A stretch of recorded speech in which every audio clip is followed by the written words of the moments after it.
وسلام على المرسلين والحمد لله رب العالمين برحمتك يا أرحم الراحمين.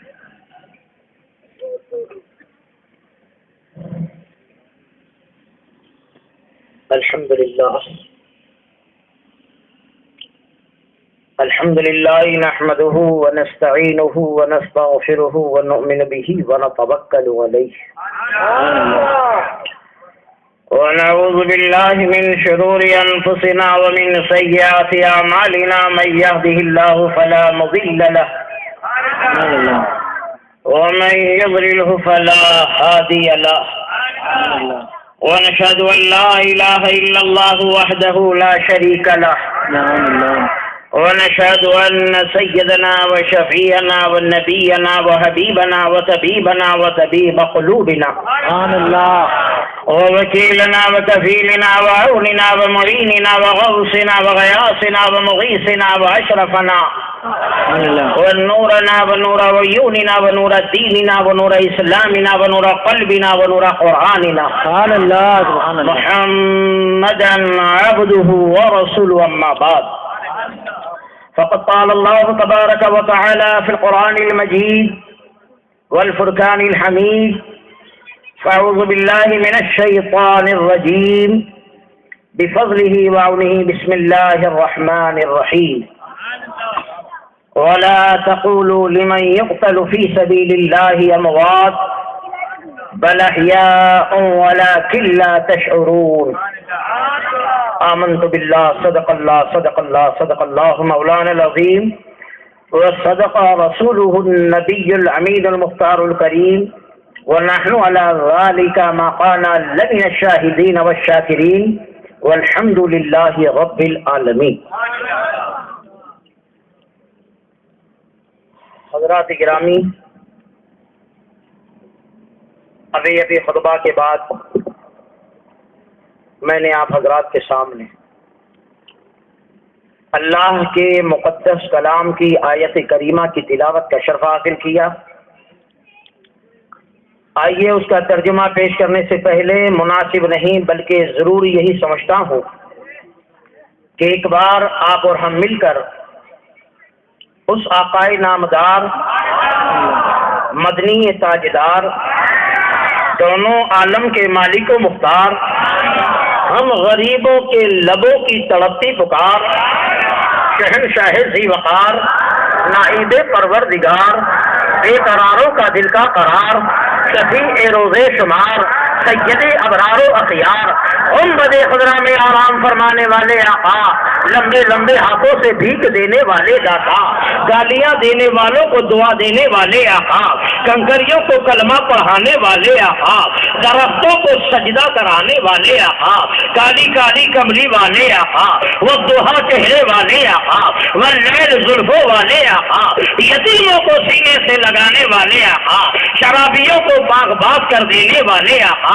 جاہلوں کو نقطہ دا کر دینے والے آقا انی سے بے کساں چارہ پاسے درد مندہ فخر رسولہ مالک حفظ آسماں کونین میں انوکھی اور نرالی شان والے دائی حلیمہ کے دلہارے یعنی وہ نبیوں میں رحمت لقب پانے والے مراد غریبوں کی برلانے والے یتیموں کے مولا غریبوں کے ملجا سند الاشفیاء احمد مصطفیٰ محمد مصطفیٰ روح ودا صلی اللہ تعالی علیہ وسلم کے دربار پر انوار میں کہ جن کو خدا نے مدثر کہہ کر پکارا کہیں مزمل کہہ کر پکارا کہیں بشیر و نذیر کہہ کر پکارا کہیں یا ایھا النبی کہہ کر پکارا کہیں یا ایھا الرسول کہہ کر پکارا کہیں یاسین کہہ کر کے پکارا کہیں طٰہٰ کہہ کر کے پکارا کہا اس رسول عربی کی بارگاہ میں عشق و محبت میں سرفار ہو کر آواز بلند درود پاک کی داریاں نچھاور کر پڑے اللہم سیدنا مولانا محمد وعلی آل سیدنا مولانا محمد مبارک وسلم صلی علیہ صلاۃ و سلام دائما علیک یا حبیبی یا رسول اللہ صلی اللہ تعالی علیہ وسلم. حضرات، جس کی شان میں یہ جشن رکھا گیا وہ بھی زندہ اور یہ زندہ دلوں کا مجمع. لیکن درود پاک ہم نے وہ زندہ دلی والا نہیں پڑھا. غلامی جو ہوتی ہے نا وہ ثبوت مانگتی ہے. ہر جگہ تم کسی چیز کا دعویٰ کرو تو وہاں ثبوت دینا پڑتا ہے، وہ کامیاب ہوتا ہے۔ کورٹ میں بھی ہو، دلیل نہ ہو، ثبوت نہ ہو، ناکام رہتا ہے۔ جو ثبوت پیش کرو کامیاب ہو جاتا ہے۔ معمول ہے یہ۔ اور جو بھی علماء کرام آتے ہیں، آپ سوچتے ہوں گے یہ درود پاک کیوں پڑھواتے ہیں، یہ بار بار سبحان اللہ کہنے کے لیے کیوں کہتے ہیں؟ کیونکہ اس کے فائدے سے وہ آشنا ہے۔ آپ لوگ آشنا نہیں، اگر آشنا ہوتے تو اس سے بھی آشنا ہوتے۔ اللہ کے رسول صلی اللہ علیہ وسلم کی حدیث پاک ید اللہ علی الجماعت، جماعت پر اللہ کا ہاتھ ہوتا ہے۔ جہاں لوگ اکٹھا ہو کر کے بیٹھتے ہیں تو ان کی بیٹھک اور نشست پر اللہ کا ہاتھ آ جاتا ہے۔ سبحان اللہ۔ اور جو اگر کسی بھائی کا ہاتھ ہمارے سر پر آ جائے تو ہمارے پیر زمین پہ نہیں ٹکتے، سوچو جب اللہ کا ہاتھ ہمارے سر پر آ جائے تو پھر ہمارا عالم کیا ہوگا؟ سبحان اللہ۔ اور رحمت و نور کی بارش کا عالم کیا ہوگا؟ میں ان لوگوں سے کہتا ہوں جو دور و دراز ادھر ادھر بیٹھے ہیں، وہ اس دولت سے محروم کیوں ہیں؟ یہاں پر سب جمع ہو کر کے بیٹھے، یہ اللہ کے ہاتھ کے نیچے ہے، اور تم لوگ اس رحمت سے محروم ہو۔ چلے آؤ محفل میں تاکہ اس رحمت اور نور کی بارش میں تم بھی نہا لو۔ اور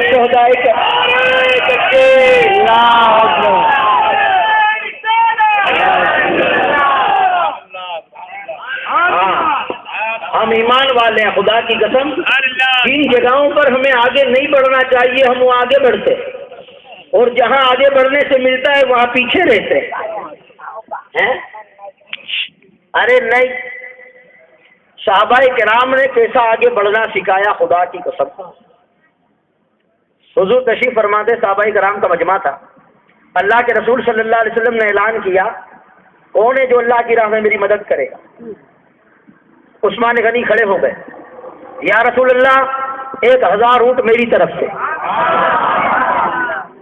حضور نے کہا بیٹھ جاؤ، 1000 اونٹ تو آ گئے عثمان غنی کی طرف سے۔ پھر حضور نے فرمایا کون ہے جو اللہ کی راہ میں مدد کرے گا؟ کسی کو موقع نہیں دیا، عثمان غنی پھر کھڑے ہو گئے، حضور 400 گھوڑے میری طرف سے۔ حضور نے فرمایا عثمان دوسروں کو بھی موقع دے، بیٹھ جا، بٹھا دیا، 400 اونٹ بھی آ گئے۔ پھر حضور نے اعلان فرمایا کون ہے جو اللہ کی راہ میں میری مدد کرے گا؟ عثمان غنی پھر کھڑے ہو گئے، حضور 900 کلو چاندی میری طرف۔ حضور نے مسکرایا، فرمایا عثمان دوسروں کو موقع دے، پھر بیٹھ گئے عثمان غنی۔ پھر حضور نے اعلان فرمایا کون ہے جو اللہ کی راہ میں میری مدد کرے گا؟ عثمان غنی پھر کھڑے ہوئے، بولنے کے پہلے حضور نے فرمایا عثمان میرے پاس آ کر بیٹھ جاؤ۔ کیا سمجھے پیارے؟ سخاوت کی سخاوت تھی، اور آگے بڑھتے تھے نیکیوں میں، انعام کتنا بڑا ملا، بیٹھے وہاں تھے، حضور نے کہا وہاں سے اٹھو میرے پاس بیٹھ جاؤ۔ سبحان اللہ۔ ارے اس سے بڑی کمائی اور کیا ہو سکتی ہے جس کو مصطفیٰ اپنے پاس بٹھا لے؟ بٹھا لیا حضور، بیٹھ گئے آ کر۔ پھر حضور نے اعلان فرمایا کون ہے جو اللہ کی راہ میں میری مدد کرے گا؟ دوسرے کوئی بولتے، رونے کی آواز آئی، چیخ چیخ کر بل بلا کر رونے لگے عثمان غنی۔ حضور نے دیکھا کہ میرا عثمان رو رہا ہے، حضور نے اٹھایا، کہا عثمان کس نے رلایا، کیوں روئے؟ ہاتھ جوڑ کر عرض کرنے لگے یا رسول اللہ کیا آپ کو میرا مال پسند نہیں ہے؟ حضور نے فرمایا عثمان تیرا مال بھی پسند ہے اور تو بھی پسند ہے، اور تیری سخاوت اتنی اعلیٰ ہے کہ قیامت تک آنے والا میرا ہر امتی تجھے عثمان غنی کہہ کر یاد کرے۔ سبحان اللہ۔ تو میرے دوست اور بزرگوں، سخاوت ایسی چیز ہے کہ آج ہم نمازیں پڑھے، روزے رکھے، عبادت کرے، صدقے دے، خیرات دے، شب داریاں کرے، کوئی گارنٹی نہیں اللہ قبول کرے نہ کرے، اور قبول ہو گیا تو وہ اپنا دوست بنائے۔ لیکن حضور نے سخیوں کو کتنا بڑا انعام دیا ہے، کیا فرماتے حضور؟ حج سخی حبیب اللہ، سخی اللہ کا دوست ہے۔ آئے سخاوت کرو اور اللہ کے دوست بن جاؤ۔ حضور تو یہ فرماتے ہیں لوگوں سخیوں کے گناہ نہ دیکھو، اس کی سخاوت اس کے گناہوں کو دھو دیتی ہے۔ سبحان اللہ۔ اور جو بخیل ہوتا ہے اس کے لیے کیا فرمایا؟ بخیل از بود ظاہر بحر و بر، بہشتی نباشت بحکم خبر۔ اللہ اکبر۔ کیا کہتے ہیں؟ بخیل ہے اور زمین کے ذرے ذرے پہ سجدہ کرنے والا ہے، تب بھی اس کی بخشش نہیں ہوگی کیونکہ وہ بخیل ہے۔ آپ سوچو گے کہ نوٹا لٹانا یہی سخاوت ہے؟ اگر اللہ نے دولت دی ہے تو یہ بھی سخاوت۔ اور غریب ہو اور ایسی محفل میں بیٹھ گئے، عشق کی دولت تو ہے،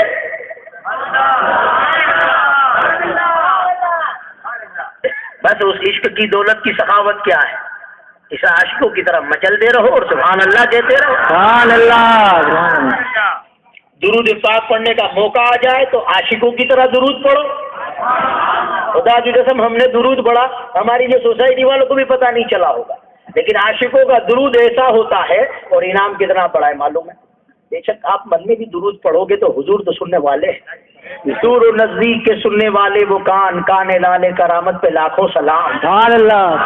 میرے آقا تو سنتے ہی ہے، اس کا ثواب بھی ملتا ہی ہے، لیکن خاموشی سے پڑھنے کا مقام الگ ہوتا ہے، زور سے پڑھنے کا مقام الگ ہوتا ہے، ورنہ الفاظ تو وہی ہے نا جو کربلا کے میدان میں بھی گونجے تھے اور ہماری مسجدوں میں بھی گونجتے۔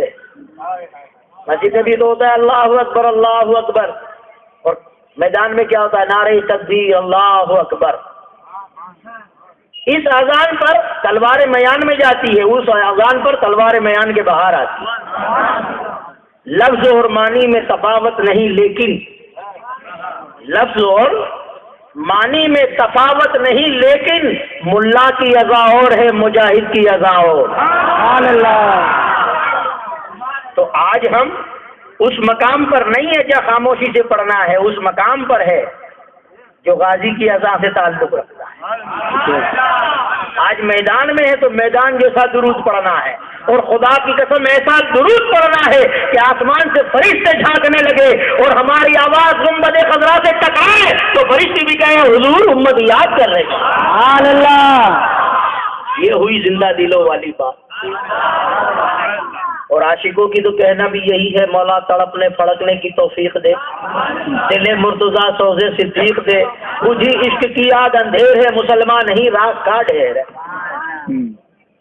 حقیقت میں ایمان والے بننا ہے۔ میں نے کہا تھا ثبوت تو ہمارے میں کہتے ہیں نا کہ عشق اور مشق کبھی چھپتا نہیں، کبھی نہیں چھپتا۔ اگر محفل میں کوئی خوشبو لگا کر کے آئے، مشق لگا کر کے آئے، فوراً پتہ چلتا ہے تو خوشبو لگا کے آیا، مشق لگا کے آیا، چھپتا ہے کبھی؟ نہیں چھپتا۔ خوشبو تو اڑتی ہے، خدا کی قسم عاشق تو خود اڑتا ہے۔ عاشقی بھی کبھی نہیں چھپتی۔ جب یہ مجمع لگتا ہے عاشق کتنا بھی خاموش بیٹھنا چاہے، جب میرے آقا کا ذکر ہو یا آقا کے نواسے حسین کا ذکر ہو، عاشق مچل جاتا ہے، بے ساختہ اس کی زبان سے سبحان اللہ کی صدائیں بلند ہوتی ہیں۔ سبحان اللہ۔ اور آج ایسی محفلوں میں کوئی آتا نہیں ہے، ہر کوئی تو نہیں آتا، جنہیں بلایا جاتا ہے وہی آتے ہیں۔ دنیا کے بلاوے پر تو سب جاتے ہیں، لیکن یہ بلاوا کس کا ہے؟ کیا نعت ہے وہ؟ سرکار کے محفل کو سرکار سجاتے ہیں، آتے ہیں وہی جن کو سرکار بلاتے ہیں۔ ہر کوئی نہیں آتا، ورنہ بھی یہ بستی والے آ جائے تو یہ میدان لبریز ہو جائے، لیکن دعوت بھی تو ہونی چاہیے۔ اور ملی ہے ادھر سے نہیں آیا تو اس سے بڑا بدنصیب کون ہو سکتا ہے؟ کوئی نہیں۔ آج سردی کا احساس ہے تمہیں، انہیں زخموں کا احساس نہیں تھا۔ سردی کا احساس ہے تمہیں، انہیں بھوک و پیاس کا احساس نہیں تھا۔ ہم ان کے غلام جو بھوکے رہے، پیاسے رہے، بچوں کو قربان کر دیا، بچوں کو یتیم کر دیا، عورتوں کو بیوہ کر دیا، خود میدان میں گئے، زخم کھائے، سر کو قلم کر دیا، سر کو نیزے پہ چڑھوا دیا، پھر بھی پیچھے نہیں ہٹے۔ کیوں؟ ہمارے ایمان کی حفاظت کی خاطر۔ جو کچھ کیا ہمارے لیے کیا، ان کے لیے کچھ نہیں کیا، ان کے لیے کچھ نہیں کیا، جو کچھ بھی کیا ہمارے لیے کیا۔ تو آج ہمیں کیا کرنا چاہیے ان کے لیے؟ اور آج ہم کیا کر رہے ہیں؟ ہم کیا کر رہے ہیں؟ تو سخاوت جتنی تم رکھو گے اتنا ملے گا، جتنی سخاوت رکھو گے اتنا ملے گا۔ خدا کی قسم یہاں آئے ہو، آنے کا ثواب الگ سے ملے گا، بیٹھے ہو بیٹھنے کا ثواب الگ سے ملے گا، میٹھی نیند کی قربانی دی ہے اس کا ثواب الگ سے ملے گا، جو سردی ہے اس کو برداشت کرو گے اس کا ثواب الگ سے ملے گا، جو سنو گے اس کا ثواب الگ سے ملے گا، اور سبحان اللہ کہو گے اس کا ثواب الگ سے ملے گا۔ سبحان اللہ۔ اپنے لفظوں کا ذمہ دار، اگر کوئی اعتراض کرے تو میرے پاس لے کے آ، میں ثابت کروں گا کہ ہر چیز کا ثواب الگ ہے۔ الاعمال بالنیات، جیسی تمہاری نیت ہوگی اللہ ویسی برکت عطا کرے۔ یہ تو ہمارے دامن تنگ ہے، باقی اس کی دین میں کیا کمی؟ کوئی کمی نہیں، لیتے آنا چاہیے۔ جس کو لینا آیا اس نے بزور لے لیا۔ دیکھو ایک بات یاد آ گئی، ایک عورت حضور کے دربار میں آئی، یا رسول اللہ مجھے مرگی کی بیماری ہے، خیز جو آ جاتی ہے، حضور آپ دعا فرما دیجئے کہ بیماری اچھی ہو جائے۔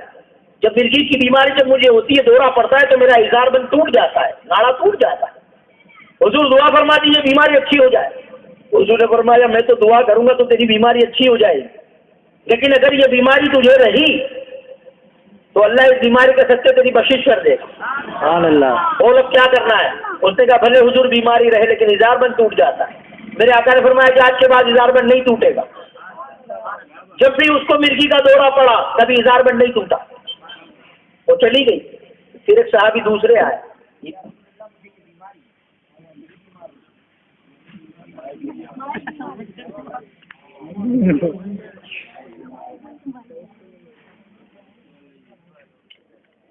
نہ جانے خدا کو کون سی بات پسند آئی ہو اور یہ ہمارے مجمع کا امتحان ہو۔ رب دیکھنا چاہتا ہو کبھی تو موڈ بنائے بیٹھے، تھوڑی دیر کے لیے آواز اور بیان بند کر دوں، کس میں اتنی طلب ہے جو بیٹھا رہتا ہے؟ سبحان اللہ۔ اور کون بھاگتا ہے؟ وہ بڑا بے نیاز ہے، خدا کی قسم بڑا بے نیاز ہے۔ وہ جب کچھ دینا چاہتا ہے تو پہلے آزمائش کرتا ہے، پہلے امتحان لیتا ہے۔ جیسا ایمان ویسا امتحان، جیسا مقام ویسا امتحان۔ کم درجے کے ہیں تو کمزور امتحان ہوتا ہے، اعلیٰ درجے کے ہو تو کربلا میں بھیج کے لیتا ہے۔ امتحان ہر ایک کا لیتا ہے، یہی اس کی محبت آزمانے کا طریقہ ہے۔ ہمارے وہاں ایک فقیر آتا تھا رمضان میں، وہ بڑا پیارا شعر کہتا تھا، چاند نکلا ہے چاندنی اپنی پھیلانے کے لیے، ہم تو چلے ہیں روزگاروں کو جگانے کے لیے، چاند نکلا ہے چاند اپنی پھیلانے کے لیے، تیز کر دی دھوپ خالق نے ماہ رمضان کی اپنے بندوں کی محبت آزمانے کے لیے۔ سبحان اللہ۔ وہ بڑا بے نیاز ہے، ایسا بے نیاز ہے وہ کہ کوئی اندازہ نہیں لگا سکتا اس کی بے نیازی۔ تو حضور کے پاس عورت آئی، یا رسول اللہ مجھے مرگی کی بیماری ہے، آپ دعا فرمائیے۔ حضور نے کہا اگر یہ میں دعا کروں گا تیری بیماری اچھی ہو جائے گی، اور اگر یہ بیماری رہ گئی تو اس کے صدقے میں اللہ تجھے بخش دے گا۔ کہا حضور اظہار بند ٹوٹ جاتا ہے، آپ دعا فرمائیے میرا اظہار بند نہ ٹوٹے۔ حضور نے فرمایا جا آج کے بعد تیرا اظہار بند نہیں ٹوٹے گا۔ جب بھی اس کو مرگی آئی اظہار بند نہیں ٹوٹا۔ دوسرے ایک صحابی آ گئے، یا رسول اللہ مجھے یہ تکلیف ہے، حضور دعا فرما دیجیے اللہ اچھا کر دے۔ حضور نے فرمایا اگر تجھے یہ بیماری رہ گئی تو اللہ تجھے بخش دے گا۔ تو صحابی رسول کیا کہتے ہیں، یا رسول اللہ آپ پر میرے ماں باپ قربان ہو، میں تو بیماری کے لیے آیا تھا، بخشش کی تو کوئی بات ہی نہیں تھی، یہ تو آپ نے کہا حضور، تو بیماری میرے مانگنے سے اچھی کر دو اور بخشش آپ کی طرف سے عطا کر دو۔ سبحان اللہ۔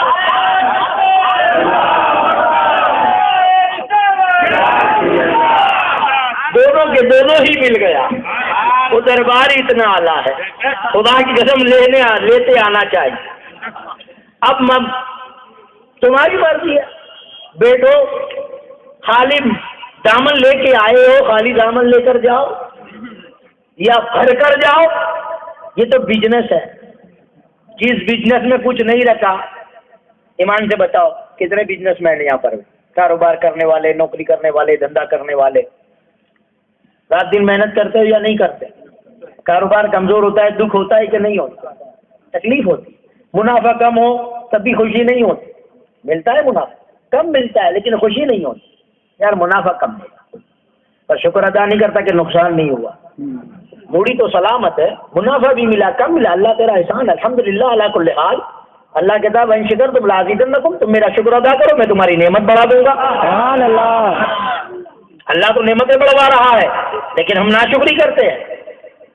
خدا کی قسم ہر بزنس میں نفع بھی ہوتا ہے نقصان بھی ہوتا ہے, لیکن آج ایک بزنس میں آپ کو بتا دیتا ہوں, میری گارنٹی ہے, دعویٰ ہے میرا, اس میں نقصان ہی نہیں ہے. اگر ہو جائے تو میرے پاس سے آ کے لے جائے کہ بزنس کرو, خدا کی قسم اس میں نقصان ہی نہیں ہے. آج لوگ دیکھتے بھی تھے, کچھ لوگ سوچتے بھی تھے کیا یہ پاگل لوگ ہیں. جن کے پاس عقیدت اور محبت کم ہوتی ہے نا وہ سوچتے بھی ہوں گے یہ کتنے بزنس ہے جو ہم نہیں کرتے. جن بزنسوں میں کچھ نہیں رکھا ہے اس کے پیچھے دوڑے اور بھاگتے چلے جاتے ہیں. وہ دولت تجوریاں بھرتے ہیں, سانس کا کیا ہوا, اٹیک آ گیا, ارے ابھی تو زمین کا سودا ہوا, 5 کروڑ منافع ہوا, مر گیا. ایمان سے بتا وہ 5 کروڑ میں 5 پیسے بھی قبر میں لے جائے گا؟ جو دولت ساتھ آنے والی نہیں اس کے لیے اتنی محنت. خدا کی قسم میں جس دولت کا پتہ بتاتا ہوں اس سے سینے کی تجوری بھرو,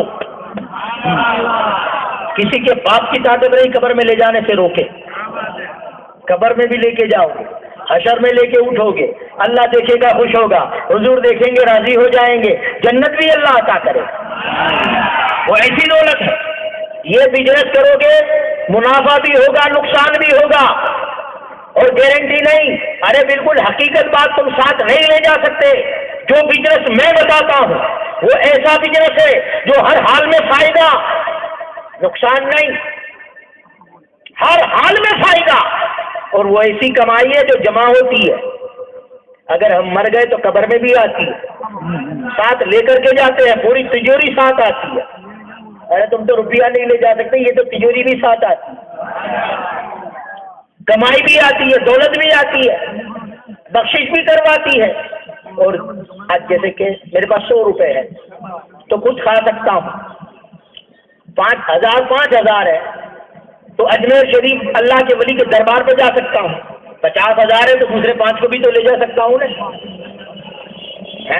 اور کمائی زیادہ ہے تو دوسرے 10 کو بھی ساتھ لے جا سکتا ہوں. جتنی نیکیاں زیادہ اللہ جتنا راضی. پھر اکیلے نہیں جاؤ گے, اللہ کہے گا تیرے محبت کرنے والوں کو بھی لے جا. دولت تو ہے اس کے پاس, دولت ہے اس کے پاس, وہ تو بڑا دے نہیں آج, وہ بڑا اختیار والا ہے, وہ جو چاہے کرے. تو جتنی بڑی قربانیاں انہوں نے دی ہے اللہ فرمائے گا او حسین اتنی بڑی قربانی دی ہے اور اتنی دولت لے کے آیا ہے, جا تیرے سب چاہنے والوں کو بغیر حساب کتاب کے لے جا. یہ آنا تو ویسے بھی خالی نہیں جائے گا, پہلی تو کمائی ہے, یہ جگنا خالی نہیں جائے گا. آج جب نعت پاک پڑھتے تو لوگ دیوانے ہو جاتے. ہمت نگر میں ایک نے اعتراض کیا تھا, بھئی اگر بخشش دینی ہے تو ایسے ہی دے دو, حضور کی سنت ہے, یہ لٹانا کیا ہے؟ میں نے کہا حضرت آپ اعتراض کہاں کرتے ہو, کون سے مدرسے میں پڑھے ہو, کہاں کی سند ہے آپ کے پاس؟ کریں میں مدرسے میں تو نہیں پڑھا, بس ایسے ہی میرا جنرل نالج ہے. میں نے کہا ہم نے 15 سال مدرسے میں جھک نہیں ماری جو آپ اعتراض کرتے. بے شک کہ نہیں, حضور کی شان میں نعت پاک حضرت حسان نے پڑھی اور حضور نے تحفہ دیا. میں نے کہا آپ حضرت حسانی کو جانتے ہیں لیکن حضور کے زمانے میں صرف ایک حضرت حسانی نعت خواں نہیں تھے, 32 نعت خواں تھے. کتنے نعت خواں تھے؟ 32 نعت خواں تھے, اور ہر ایک کا انداز نرالا تھا. حضور کے زمانے میں 32 نعت خواں تھے. ایک تو حضور کے چچا حضرت عباس تھے, اور جس کی عقیدت اعلیٰ ہوتی ہے وہی نعت خواں بنتا ہے. حضرت عباس حضور سے بڑی عمر میں تھے. کسی نے سوال کر لیا, عباس آپ تو حضور کے چچا ہیں تو بڑے تو آپ ہوئے, تو آپ کیا فرماتے ہیں؟ نہیں نہیں, بڑے تو وہی ہیں میرے آقا, آپس میں پیدا پہلے ہو گیا. یہ محبت. وہ حضرت عباس رضی اللہ تعالیٰ عنہ فرماتے حضور آپ کی شان میں نعت پاک لکھ کر کے لایا ہوں, پڑھو. حضور نے کہا پڑھ دے عباس, پڑھ دے.